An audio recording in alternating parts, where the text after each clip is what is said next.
Hey everybody, welcome back to another upgrade video. This one is the little B&W HTM7, and I really wasn't going to do a video on this one, and I don't do a video on all the different speakers that we upgrade, but this one stood out in a way in that if you're a B&W guy, if you love B&W speakers, this older model with the upgrade might be a much better bargain for you than buying any of their newer models. I say that because this older model had this little tweeter pod here, as you can see, and it was a great idea that they had to do that. It minimized surface area reflections and things like that, and it really makes for a more transparent speaker. The newer models, they've tended to kind of cheap out a little bit, and they drop the tweeter right back into a flat box, and they add that surface reflection and everything to it. Whereas this older model, you can probably find a great deal on it in the used market. And it now measures really, really well.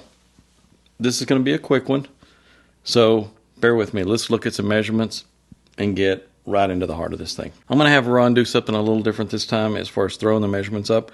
I want to have him do the before and the after, like one right under another here. Let's see if this will work out okay.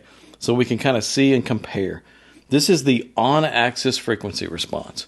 So the one on top, the stock measurement, the one below, the new measurement. As you can see, knock some of that peakiness out of it, smooth the response right out. If we look at the crossover response, we can see that this little woofer was allowed to play up pretty high, and there's some little bumps there in the response. There's some little stored energy there and a little bit of ringing. Because of this type of cone material, the stiffer cone material, the Kevlar stuff, tended to have some breakup way up high. It's got a little bit of those little nasties going on. So when I did the new crossover, we used a simple filter on it, but made it a little steeper and knocked all that out of it. So much smoother response. Let the tweeter come on down to it. It was no issue for the tweeter to come on down. Looking at the horizontal off-axis, that's going to tell you a lot about, when you're using this as a center channel, what kind of coverage area it has. And because of the alignment of the tweeter over the woofer and not woofers on either side, it has a really good coverage area. If you look at the before and you look at the after, it wasn't too bad before, but it was choppy. Now the off-axis looks great and it's smooth. Again, part of the off-axis looking as good as it does is there's no surface area around the tweeter. So the off-axis on it is really smooth and it has a wide dispersion. So great little concept that they did there. It really did work. They should stick with that type of design. Vertical off-axis. Let's look at the vertical. Look at the before and the after. You'll notice before, as you moved up vertically, it started to create a pretty good little hole in the response there as the drivers became out of phase. With the new network, I've corrected that some, and it's not near as deep of a hole there. Looking at the impedance curves, looking at the before and the after, balanced out the impedance a little bit, but we're not seeing major changes there, so it's still kind of where it was. But let's look at the spectral decay, the before and after. It's a little cleaner now. Some of that, those little ringing areas there right up in the tweeter's range was actually coming from the little woofer, and with that steeper filter on there now, it's knocked that out of it, and it's much cleaner across the board. We got a little bit still going on there in the woofer's range, but not too bad overall. It would probably make for a really good center channel. And the parts quality went up a lot. Typical of these B&Ws, it's basically a Bennett-based crossover. And the crossover parts are fair on the tweeter to poor on the woofer. And now we've got a big air core inductor on the woofer, so it's going to be much cleaner. Good quality polycaps on everything, and a Sonicap on the tweeter, and no sandcast resistors, all good quality parts.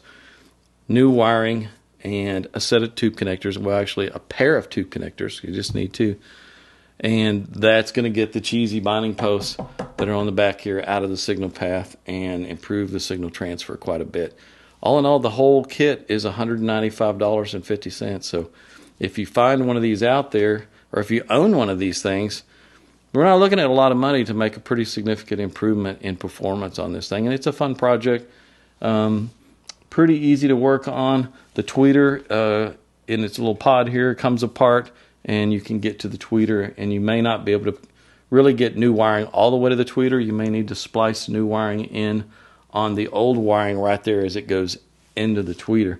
Other than that, everything else is pretty easy upgrade, and should be a pretty good improvement for you guys who are B&W lovers. I didn't include any no-res in this one. This box is built pretty well, and it would be a little bit of an improvement, but I think it would be less of improvement on a box that's this solid.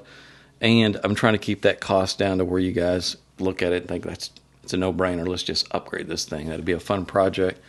And as a center channel, 90% of everything you watch in home theater is dialogue. It's all coming from your center channel. That's really where you want to put your money in a home theater system, to have good clarity on your main center channel speaker.